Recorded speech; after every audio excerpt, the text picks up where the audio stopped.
Mon premier souvenir à bord de l'Ocean Nova, c'était mon premier débarquement.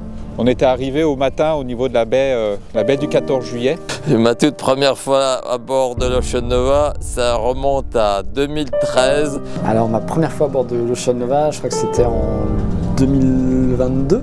La première fois à bord de l'Ocean Nova, oui, c'était il y a une quinzaine d'années. C'était un bateau tout nouveau pour nous.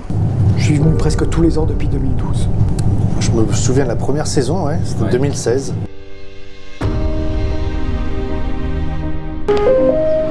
Mesdames et messieurs, bonsoir. Que retenir de ces Ocean Nova et d'autres bateaux aussi, c'est que je peux aller au bout, non même pas de mes passions, mais de ce que je connais et ce que je veux faire partager aux gens.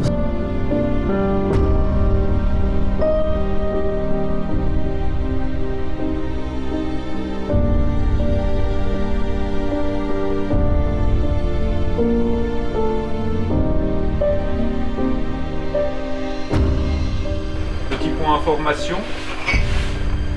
Nous continuons notre navigation toujours en direction du Groenland. Nous sommes à moins de 60 km de la côte.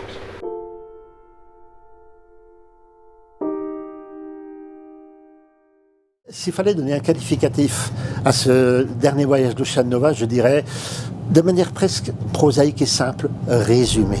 La nature nous a aidés, nos connaissances aussi un peu, mais on a vraiment flirté avec toutes les belles rencontres que l'on peut faire dans l'Arctique, qu'elles soient de paysages, d'animaux. On a eu des beaux ours, on a eu des icebergs extraordinaires, une banquise avec des ours dessus, fabuleux, les vieilles huttes de trappeurs, les histoires de l'exploration. Non, c'était véritablement un beau dernier panier fleuri que l'Arctique a pu nous offrir et a pu offrir à tous les passagers.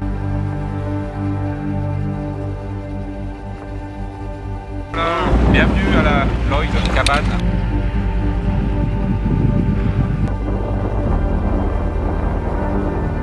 Là, sans regarder le glissement dans la roche.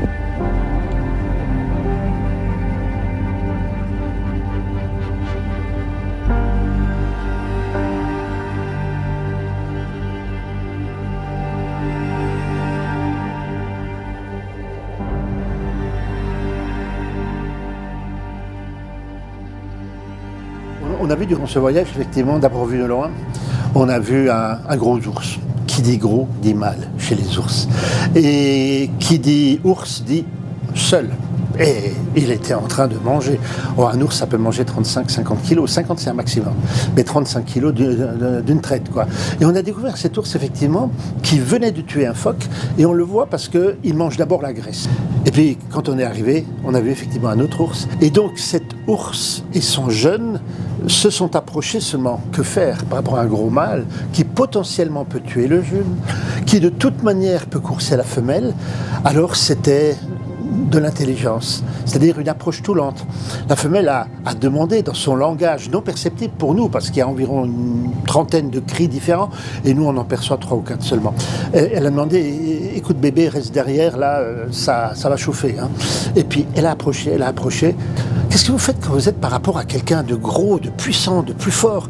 Que fait un chat par rapport à un pitbull, quoi? Je veux dire, il lui fonce dessus, sinon il est sûr de se faire prendre. Et c'est ce qu'elle a fait, la femelle. Elle est allée lentement, et au dernier moment, hop, elle y est allée. Et finalement, le mâle s'est dit, oulala, celle-là, elle a du caractère. Elle a picoré 2-3 morceaux de viande, c'est tout. Mais ça lui a permis ensuite de revenir vers le jeune et de lui donner ces quelques morceaux de viande. Et ça a été des scènes extraordinaires.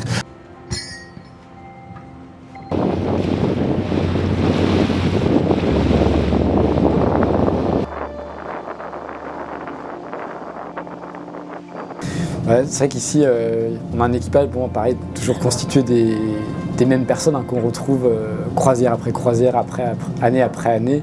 Tout le monde est vraiment très très gentil, est vraiment très serviable, est vraiment à notre écoute, cherche vraiment à nous faire plaisir un maximum pour qu'on puisse vraiment profiter. Et puis toute la simplification qu'on a autour de toutes ces manœuvres qu'on n'a pas à faire, qu'on n'a pas à gérer et qui sont très très bien gérées sur ce bateau. Tu arrives sur le navire, tu es accueilli comme si C'était parti la veille, avec des gens que tu as l'impression de connaître depuis très longtemps. Et que ce soit au niveau de l'hôtellerie, au niveau de l'équipage, en passerelle, avec toujours les mêmes visages, et puis toujours le sourire. Donc en termes de conditions de travail, il y a pire, quoi. Ils sont formidables. Non, ils sont vraiment à notre service. C'est vraiment formidable. Ils sont contents quand on est content et rien ne leur fait plus plaisir que les passagers soient contents. Alors il y a 2 navires de 12 passagers, le Nanook et l'Explorer. Il y en aura bientôt un 3e, probablement un 4e de 20 places, un autre de 36 places. Moi, ce que j'aime vraiment bien à bord de ces nouveaux bateaux, l'Explorer, le Nanook, c'est le fait d'être seulement 12 personnes et 2 guides. C'est quand on débarque à un endroit, les émotions sont décuplées du fait qu'on n'est qu'une poignée vraiment.